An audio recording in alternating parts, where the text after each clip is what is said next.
Hey everyone, Mango7Roll here. How we doing today? Welcome to another episode of Epic 7. And obviously, Aramintha got a buff. I fell asleep last night. I'm not really a big April Fool's fan. It stresses me out, and I went to sleep and forgot there was actually a real balance patch, unless they are like Omega trolling me. And of course, I had like 40 PMs being like, "What are your thoughts on the Epic 7 changes to Aramintha?" And it's like, come on, bro. Come on. You know I'm making a video, right? So those people, there was a lot of them as well. I don't mean to call y'all, but y'all spoiled me, so I know Araminthas are here. I just don't know what the changes are yet. So we've got SBA, we've got Aramintha. We also have this is basically for me, right? Like this is the most tailored a balance adjustment has been for me for the most part. We have SBA, like my favorite character. We have Aramintha, my favorite character. We have Guider Aether, probably like tied for second favorite character. We also have Kali. I love her. I love her voice line, like "run with me to the end of the world" or "the edge of the world" or something. I just love that so much when she says that. We also have Armin, somebody I have Mulagorod up. I am one of the few with Armin Mulagorod here. And then Dark Corvus, who I don't use and don't have, although I have a ticket to get him if I wanted. We have Destina as well, somebody I don't use but have very heavily in the past. We have Ludwig as well, somebody I don't use and won't use. And yeah, let's just get into this here. So we have Silverblade Aramintha, and I'm not sure what they can do to her. Honestly, I felt like Silverblade Aramintha was in a good spot already. She already did what she needed to do. She did it pretty well. Maybe her base stats were a little low.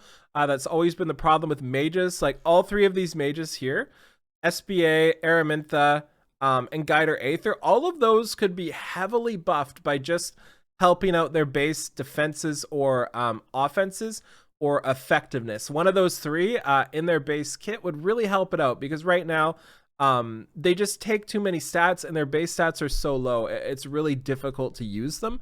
That's always been the base problem for a lot of the mages that aren't just straight up OP, right? So we have Flame Release here. So it looks like they're turning her passive into her skill 1 as an extra attack there, which is pretty sweet. I like that as well. And it's the same thing, right? 60% and the combat readiness. Yeah, it's the exact same thing here. So that's turned to that. So they're going to be changing her passive entirely. And when an ally except for the caster uses an attack that targets all enemies, increases CR by 20%. Can also be activated once every 3 turns. Okay, so this is going to give her a 20% CR boost. Actually, 25% CR boost when somebody like Pierre or Cerise go first, or basically anybody with an AoE. So somebody like Pierre is going to open. She's going to be boosted 25% ER or CR, which seems pretty nuts. That's a lot of CR. That's a lot of CR. And then Meteor Fall here is also getting a change. Okay, so 65% chance each to inflict 2 burn effects instead of unhealable. I do like that. I'd rather have her burn than anything else. That's the entire theme around her, obviously. And of course, the stun stays the same. It also decreases CR of the enemy with the highest CR by 30%, which also seems pretty sweet. I'm actually not familiar how this is going to work. So I have a question that chat can answer here, because I'm not sure myself. Obviously, the idea here is to push back somebody like their Lilius, right? So like your Pierre goes, your Aramintha gets boosted up, your Aramintha AoEs, your Aramintha pushes back their Lilius. But how does it interact with people that get boosted by being attacked? Does it happen before or after? So for example, if somebody gets Idols Cheered, or like an Aravi or something like that gets boosted up, or Durandled or something like that, how does that interact? Does the CR pushback happen before the CR push up of them, or after? Either way, it's going to be sweet. This is pretty good changes to SBA, honestly. She's going to have the 25% self CR buff, and then after she takes her stun and goes again, she'll have a 25% CR boost on her skill 1 as well. All pretty sweet here. Um, also to note, you can dual attack this, right? So you can get quite a few dual attacks with CR boost, which seems pretty spicy. And I like that idea a lot. Maybe I'll build her like Tri-Unity and just have some fun memeing. And then, yeah, I'm pretty happy with this. This is a good change. Like I said, I thought SBA was already good. She wasn't the one I was wanting a buff for. I was wanting a buff for Aramintha, who's also coming. So that's obviously great. And then Dark Corvus here. I'm not too familiar with Dark Corvus, although I do have a ticket to grab him if I wanted to, but I don't. So, yeah, let's see what happens here. So, instead of absorb some of the damage's health, he now recovers proportionate to his max HP, which has obviously got to be a lot more. Also, they're just straight up giving him extinction, which is unexpected to me. When I think extinction, I think somebody like straws that thematically would extinct somebody, you know? Like somebody with huge swords that just like slice somebody into oblivion to the point where there's no chance they could ever revive, right? I don't really like feel like thematically lore-wise Dark Corvus would extinct somebody, but I guess he is dark and he's Corvus. But obviously it's a good change. Like gameplay wise, it's a good change. Just my stupid lore brain is like, oh, I don't know about that. But it does say attacks with a lethal hit, and it is called Devil's Descent. So, you know, maybe, just maybe. And then we have damage dealt increased, and damage dealt increased with the soul burn. Okay, so this is basically just making him work exactly like he does now, but a lot better, and also be able to bring him against people that revive. So either if somebody has like a really tanky team, you can take out their RB or whatever first, I have no idea, and extinct them. Or if they have like a Ruel or something like that, you can bring them down to just Ruel. And also you're going to be able to sustain more with Shield Bash. So obviously these are pretty good changes as well. There's 0 downsides, just buffs, 2 damage dealt increase, extinction, and extra HP. Those are pretty sweet. And now for Diene. Diene's another one that I didn't think needed a change, but there's so much unable to be buffed right now, and dispels, maybe that's a problem. So let's see what they did to her here. And it's only 1 line. Okay, so now it dispels 2 buffs instead of 1. Okay, that makes sense here. The Soul Weaver is capable of boosting the team's offensive and defensive abilities.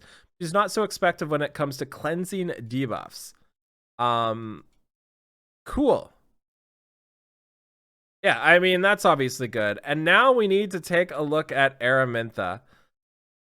Okay, so let's talk a bit about Aramintha. There's a couple things wrong with Aramintha. Number 1, her base stats are brutal. It's so hard to build an Aramintha that does more than like 1.5 of the following things, like damage, survivability, speed, or ability to land debuffs, right? I think those are the 4 there. It's so impossible to get enough stats to do those things, right? You have to pick like 2, maybe 2.5 things to really get her working, and then she doesn't really super work much. So on top of that, we also have low % chance on all her skills. So even if you build her effectiveness, or if you soul burn ignores effectiveness, it still just doesn't do anything a lot of times. Also, on top of that, she's extremely outdated in terms of her kit. She gains a little bit of a CR after she skill 3s, whereas everybody else does more with their skill 3s and then takes another turn and then does more with their skill 2. So we'll see what happens here. So Ignite here. Let's read the Awakening. So attacks the enemy with an explosion of flames with a 50% chance to burn for 2 turns. And it used to ignore ER, and now it doesn't? And it used to decrease cooldown of Fire Pillar? Huh? I gotta read the rest before I judge this, because that's pretty bad. I don't really care about detonating burn. I like being able to cycle through my cooldowns with dual attacks and stuff like that. Ignoring ER is massive. That's massive. You can't take that out. Huh? Okay, what's Catalyst? I have to read the rest, because maybe the rest is better. So Attacks all enemies with catalytic explosion, dispelling 2 buffs. Okay, that's pretty good. And making them unhealable for 2 turns. This is her skill 2, by the way. Before increasing the attack of all allies for 2 turns, and for each unhealable inflicted, increase CR of the caster by 25% and increases the cooldown to 4 turns? Come on. I'm a little concerned right now. I'm going to keep reading. Fire Pillar. Attacks all enemies with a massive Fire Pillar with a 100% chance to inflict 2 burns for 2 turns, and a 50% chance grants a barrier?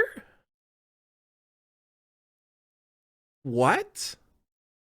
This looks abysmal. Am I too quick to judge? So the current Aramintha, the things that make Aramintha good right now. Number 1 is her Fire Pillar, ignoring ER.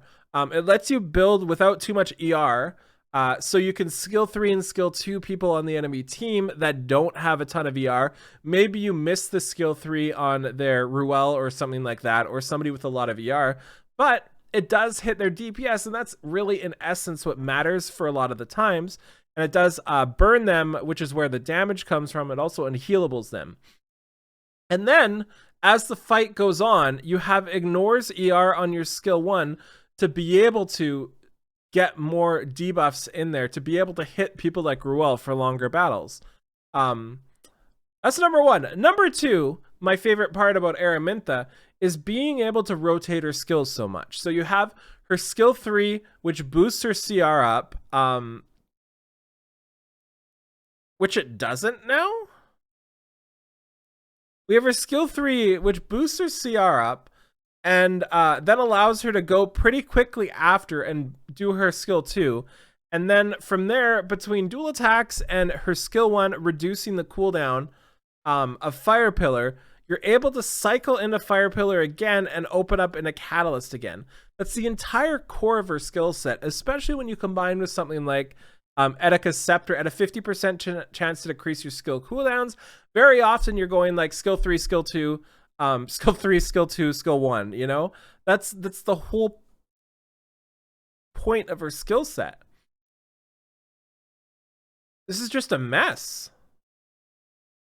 Barrier strength increases proportion to the caster's attack is obviously a good addition, but you don't take away 50% CR, and this is going to get unable to be buffed 99% of the time, I swear.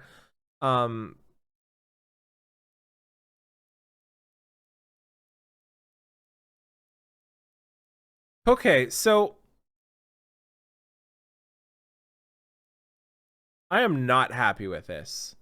This does not make me want to use Aramintha. I'm obviously going to be trying it, but I am not happy with these changes. They're taking away a lot of her identity and removing the parts that make her decent, and then not fixing her problems. So it's like, what are you doing? Like, Detonate is not great.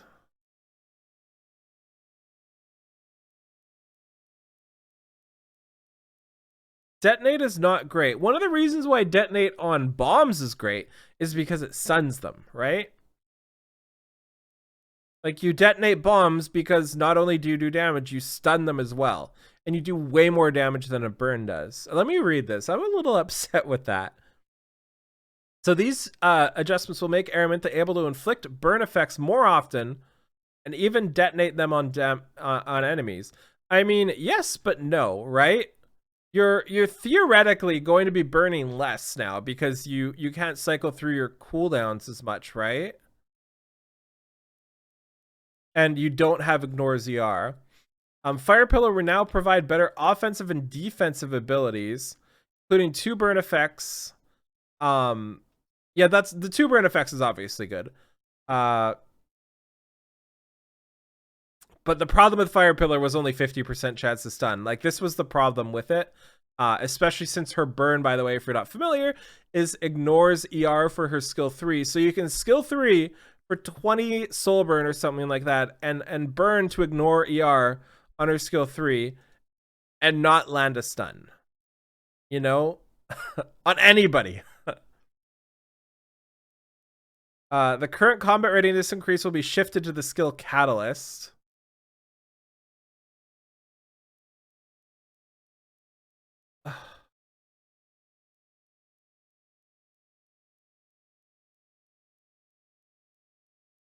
I mean, it's not, right? It's conditional. Like it can conditionally be better, but now you're conditioned. It's not guaranteed.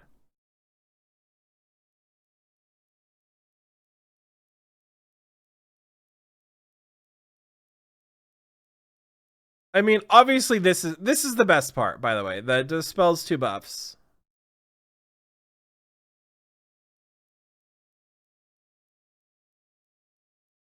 This is the part that really gets me. Ignoring ER and decreasing cooldown of Fire Pillar by 1 will be replaced with Detonating Burn. We expect Aramintha to have overall performance and survivability. This is not going to help her survive much, right? Like, it's just not.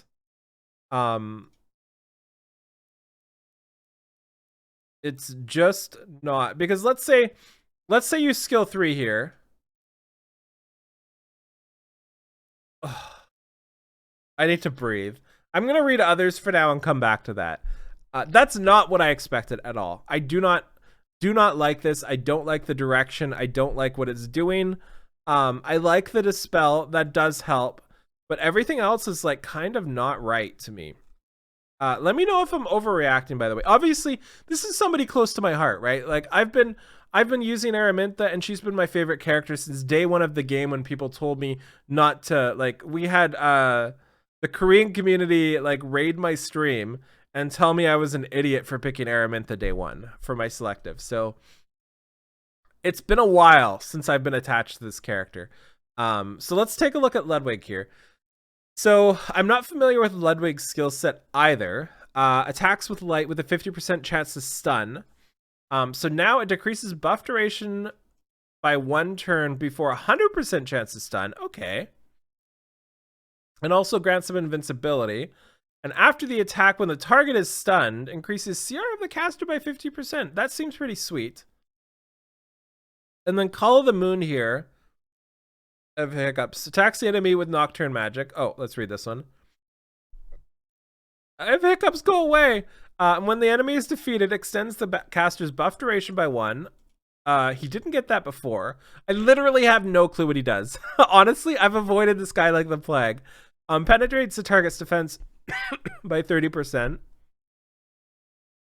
And an additional 30%. Okay, so he's going to be getting 10% more defense pen. He's going to be able to extend his invincibility. He's going to be able to lower buff duration. Also stun with his skill too. Like, this actually legitimately seems pretty sweet. I imagine people are going to be pretty happy about that change. He's also changed his exclusive equipment to the amazingly innovative 10% damage increase. And then let's take a look at Destina, somebody I am stoked to see. So, attacks the enemy with the staff and heals the ally with the lowest health. Healing increases proportion to the caster's max HP. That's fantastic. Regen blesses an ally, dispelling 2 buffs. Okay, and recovering health before increasing combat readiness by 30%. Healing increases proportionate. Interesting. So her regen now is going to heal less. Gain less souls, be on a less cooldown, and also less CR, but dispels 2 buffs. I think that's a good change. I think that's a pretty good change. Okay, and Destina's Grace here. So now it revives all dead allies at 20% health. Was not expecting that. For allies that are not dead, dispels all debuffs before recovering health. Okay. And at the start of the first battle, grant Spirit Blessing of the caster for 2 turns. And Spirit Blessing increases effects ER by 60%. Can't be dispelled. And a healing decrease. Interesting changes. I really like these. These are pretty interesting changes that I can't wait to see. We're also obviously losing this here. But being able to revive and stabilize, being able to have ER so you're not hit by the initial debuffs is insane. So with 60% extra ER, you're likely not getting hit by bombs or anything like that, right? So she will get a turn, which is great. I'm really happy with that. This one looks really fun, and I'll definitely be trying her out. So Destina is an excellent soul weaver that dispels debuffs from allies and recovers their health.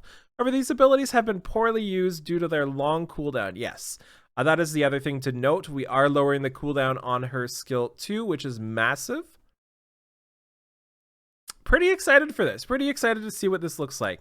Also, her exclusive equipment change decreases the skill cooldown of Destina's Grace, which is her skill 3, by 1 turn, and now it increases combat readiness of the target by an additional 20% when using regen. Okay, so regen goes up to the regular 50% with that, which is pretty sweet considering it's a 2-turn cooldown. Pretty happy with this. I'm really excited to try this out. Guider Aether. Okay, problems with Guider Aether. Number 1, stats. A 4-star mage that needs to, 1, have tons of attack, because a lot of his stuff scales of attack. 2, need a ton of defense and HP, because holy heck, his base HP and stuff is bad. 3, also needs some speed. Doesn't really need effectiveness, can use it, but doesn't need it, especially since he has a stun in his kit as well, with artifacts and stuff. Basically base stats. In actual practice, you can't really use them because of all the unable to be buffed and dispels and stuff like that. And also anybody will like one-shot him. Like Destina will like one-shot him. So that's a problem. So let's see how this works. So attacks with a spirit power before recovering health of all allies. Okay, that's really good. That already kind of negates the problem of only burying, right? And grants a barrier for 2 turns. Oh, this is grants everybody a barrier for 2 turns. An amount recovered and barrier strength increases proportion to the caster's max HP. Interesting. I don't know what I think about caster's max HP, because you kind of wanted him with attack, but maybe they're changing him so he doesn't need attack anymore. But then he doesn't do damage, which was kind of like his saving grace, right? So let's take a look at Wave Force here. Delivers a blow before it heals all allies before granting continuous healing and proportionate to damage dealt. Now, dispels all buffs. Okay. Before increasing attack of the ally with the highest attack for 2 turns. Interesting. And increasing CR by 50%. Interesting. So they're taking a completely different approach to him. He's going to be doing less healing, but maybe more healing because of how this works. Also, amount recovered is not really proportionate to the damage he does anymore.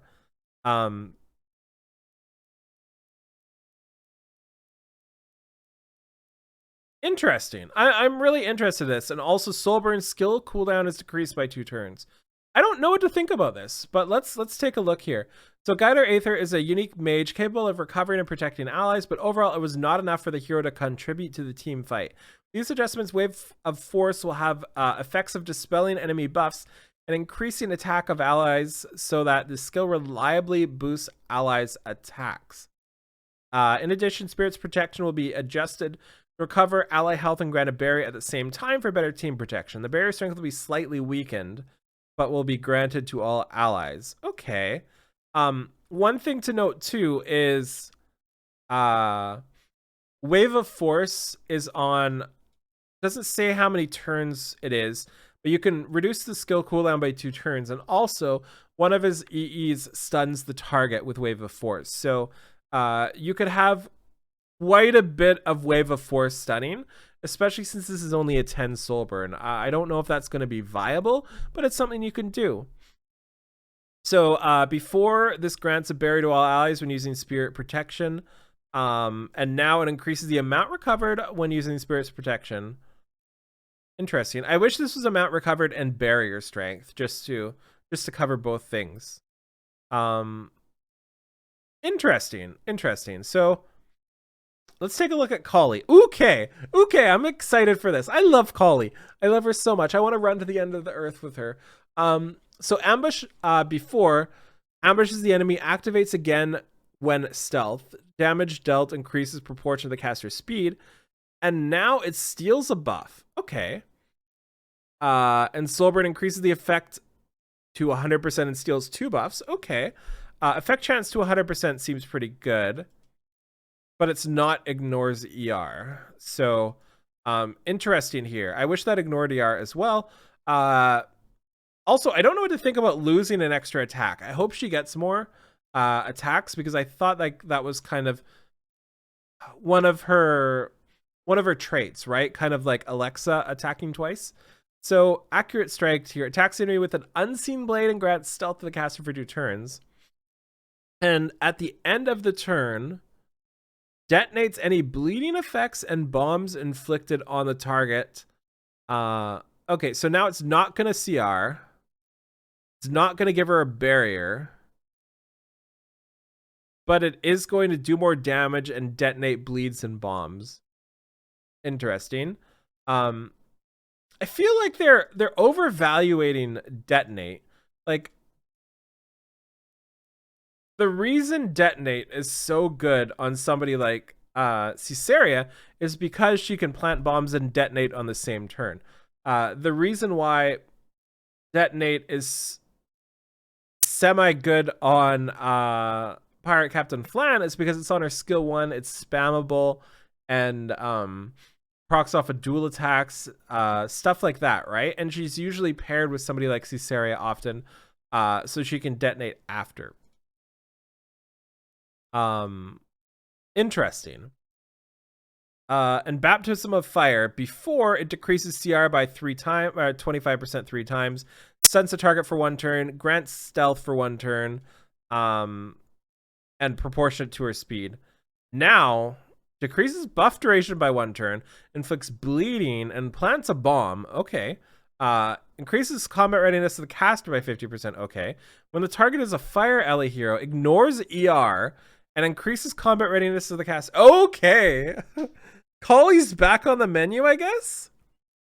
No, they took away her dual attack chance. Obviously, this is better, but I love dual attacks. So this is pretty sweet. So this looks like a way to handle Hua Young, I'm guessing, right? Because you're going to take away Hua Young's immunity and barrier and stuff like that. You're going to then inflict bleeding. You're going to plant a bomb. You're also going to increase your CR by 50%. And because Hua Young is fire, you're also ignoring ER. So you're guaranteed to inflict bleeding and bomb. And then you're literally just going again, and your damage dealt is increased. And then after that, you can follow up with accurate strike to detonate the bomb and bleeding on the target. I love this change. I think it completely changes the type of unit she is. And I'm not sure on that, but I'm pretty excited. I'm pretty excited to try this one out. So Kali was designed to be a thief who attacks enemies with stealth. However, it required a high level of equipment setup to have this hero effective in battle. These adjustments, while keeping the stealth ability, this hero will be able to inflict bleeding, plant bombs, and detonate those effects on enemies, dealing a good amount of damage. In particular, when the target is fire elemental, the player can inflict bleeding and bombs on enemies ignoring their ER and take the next turn early. Plus, the imprint concentration now increases attack instead of dual attack chance, and Soulburn effects will be transferred to ambush. I like this a lot. That's pretty cool. Wow, this is a special day. It's funny, the only one I haven't liked is Aramintha. What are the odds? So let's take a look at Armin here. Before takedown was a stun. This was one of my favorite parts about Armin. She stunned so much because you get extra chance when the enemy is debuffed, and they'd very often be debuffed. So now 35% chance to stun for 1 turn, and when it is not the caster's turn, this attack changes into an attack that targets all enemies. So this is pretty interesting to me, because one, I thought we were trying to get away from stuff like this, but for 2, AoE stun seems pretty sweet, and I'm pretty happy about that. But let's see how that works. And then protect here releases bright light to attack all enemies, 100% chance to decrease hit chance for 2 turns. This is really good, but it was often just a way to proc enemies' counters. So now, when attacked, has a 15% chance to counterattack. When an ally except for the caster is attacked by a single attack, Decreases damage suffered by 20%. Okay. Was not expecting that. So she's going to have a 20% to counterattack just built into her kit. That's amazing. Oh, wait, that's not Awaken. 30% chance to counterattack, actually.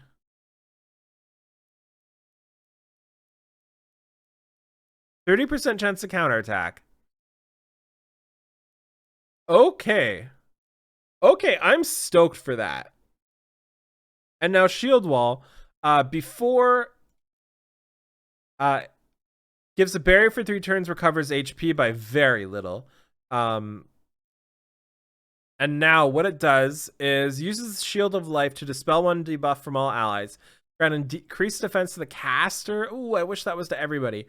For 2 turns. And a barrier to all allies for 2 turns. So it doesn't heal anymore, but the heal was so minimal. Barrier strength is increased. Cooldown down to 3 turns, which is insane. And extends duration of buffs granted by this skill. Don't really like the buffs. Don't really like this Soulburn at all. I wish this was to all players, and then this buff would be insane. I don't know why they're so, like, one of the frustrations I have with RTA and Guild War and stuff like that is everything just dies when something happens. If you, like, hit a 15% or you get a dual attack, everybody's just dead, right? And they seem to be so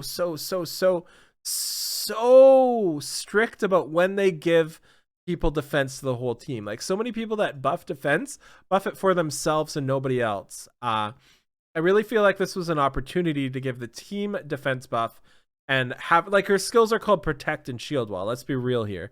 Although I guess Shield Wall is technically just for herself in the name, but yeah. I really like this change. I wish this was AoE. I think this Soulburn is not good considering it's only really increasing the defense by 1 extra turn. Like, the barrier shouldn't matter. Odds are it's going to be gone, but maybe that matters. But in reality, it's going to only be that. This seems super insane and super fun and annoying, but I can't wait to try it out. And also, oh, yeah, so she's going to be less likely to just stun straight up because I used to use this one here. But now we go an extra 5% chance to counterattack, so 35% chance to counterattack, which seems pretty sweet. Oh, another one here. Dispels 1 debuff from all allies. Now dispels 1 additional debuff. Oh, that makes sense. No artifacts in this one either. Okay, so this is really exciting. This is probably my favorite balance patch they've done in a while. Let's just do a quick little recap. It's been way too long. So Silverblade Aramintha, I'm pretty happy with this, and I'm excited to see where this takes SBA. Dark Corvus, obviously, it's just a straight up buff. It just made him better in all aspects. Diene is just more consistent. Aramintha is the one I'm not happy with. I don't like the way this has taken her, but maybe I'm biased. Again, I'm extremely emotional, emotionally attached to Aramintha. So I'm super underwhelmed by this and don't like the way it headed and has changed her. I think it took away her identity for a lot of stuff like that. And I think a lot of the stuff they changed was pointless. Ludwig's buffs seem massive. Destina's buffs seem massive. Guider Aether is something I'm going to have to try out. I would have liked to stay more true to his original kit where you need a lot of attack and everything. But like I said, that was the problem with it. So their options were either somehow give him like a free 3,000 attack or something, or to change his kit, right? Kali, I'm extremely excited to try out and will be finishing up her Mulagora. Armin, I'm extremely excited to try out and will be finishing up her Mulagora as well. So yeah, let me know in the comments below what you're most excited with. And yeah, thank you so much for watching. Feel free to like, comment, subscribe as always, and I'll talk to you later. Bye, everybody.